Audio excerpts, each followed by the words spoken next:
Hey, how's everybody doing today? It's me, James Barefoot. I'm here to bring you my top 10 non-greatest bruisers in NBA history.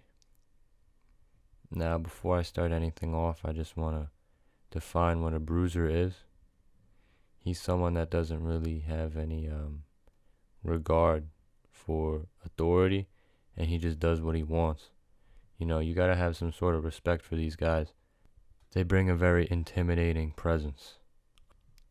And also another thing before I get into the list, no Duke players are allowed because all the alumni from Duke are soft. I'm a Carolina fan, you know how it is.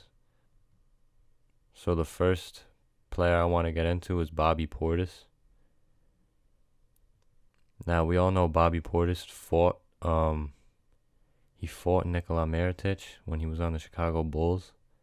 He ended up punching him in the face and getting like a 2-game suspension. Another thing is recently he clotheslined KCP on a block attempt. Pretty sure he gave KCP like a minor concussion. And not to mention the next day he goes out and does it again against a Wizards player. The man's eyeballs are out of his eye sockets. He looks at you, you're gonna feel fear. Also, I rarely see him pass. I'm a Knicks fan. I watch the Knicks pretty much every day. And he does not pass the ball. The second player I want to get into is PJ Harrison. Now, a lot of people don't know who that is. He was a shooting guard on North Carolina from like 2010 to 2014. He had a lot of talent, but I think off-court issues hampered his potential greatly. Now, the first bruiser moment that I remember growing up as a kid about PJ Harrison was that he cut his hand open in the middle of the March Madness tournament and still played. Man's had a bandage on and was putting up 30 on teams. That's just different. You don't see kids doing that nowadays. Also, PJ Harrison, he was charged with possession of marijuana while he was on the team, and then later when he got into the NBA, he was arrested for gun charges. So the guy's no joke. PJ Harrison is a bruiser, and I don't want to get into it with him. Alright, now the next player is Quincy Acey. I just have a lot of respect for the man. He's a hard worker, and I see him on the floor going after every loose ball. He also has a baldy, an extremely good-looking head. But yeah, man, Quincy Acey, he's led the league in like reboundings once, and the guy just plays his heart out when he's on the floor.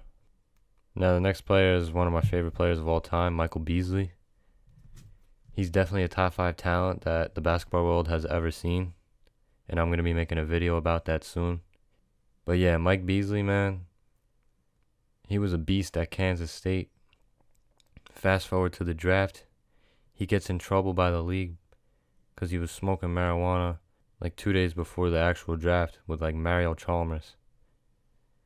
Now, when he got into the league, he played really well. It's just he kept getting in trouble with his authorities. He'd eventually end up going from team to team, and he ended up on the Knicks, where I fell in love with him as a player. I think he's got a lot of talent, but he's out there in China now, balling, putting up like 30 a game. But he definitely should be back in the NBA soon. The fifth player I want to get into is Glenn Rice Jr., son of Glenn Rice, one of the best basketball players that we've seen today. He's got a crazy handle, but I'm going to be talking about his son. Now, Glenn Rice went to Georgia Institute of Technology. He ended up on the Washington Wizards. And the man was filthy. He had a great summer league outing in like 2013. He put up like 40 points a game in the summer league, but he ended up getting into it with his coach. He like wanted to punch his coach in the face for some reason. And now he's playing overseas in New Zealand, and he just got arrested for battery. I got a lot of respect for his game, but the kid needs to get it together. But hey, we all make mistakes. Another player you guys might not know about is Joel James. He's coming from North Carolina, and the man was a beast when he went in. He only averaged 9 minutes per game in his career at North Carolina, but his productivity showed. He had a whopping 2.2 points per game, 2.3 rebounds per game, and he was averaging like half a block per game. Now the man played his heart out, kind of like Quincy Acey when he was on the floor, but he was a fucking tank. The guy would take up the whole paint when he was in. You do not want to drive the lane when he was on the floor because you were going to get blocked or fouled hard. Another guy I want to get into is Ricky Davis. Now, I didn't know much about him until like 3 weeks ago. Now, prior to LeBron James being drafted in 2003, Ricky Davis was the leader of the Cleveland Cavaliers, and there was a lot of buzz about LeBron James going to Cleveland, and this is what Ricky Davis had to say.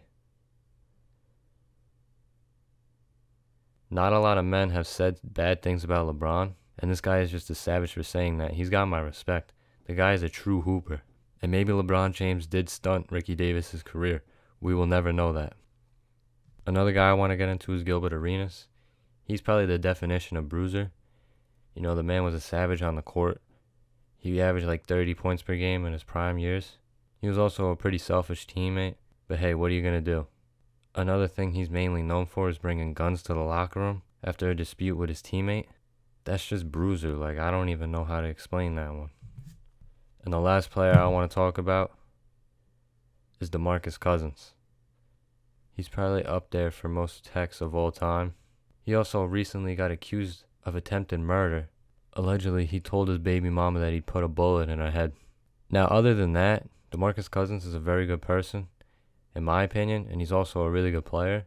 He's just a bruiser, man. That's really it. I'm only doing 9 players today. If I missed out on someone, please tell me, and thank you for watching.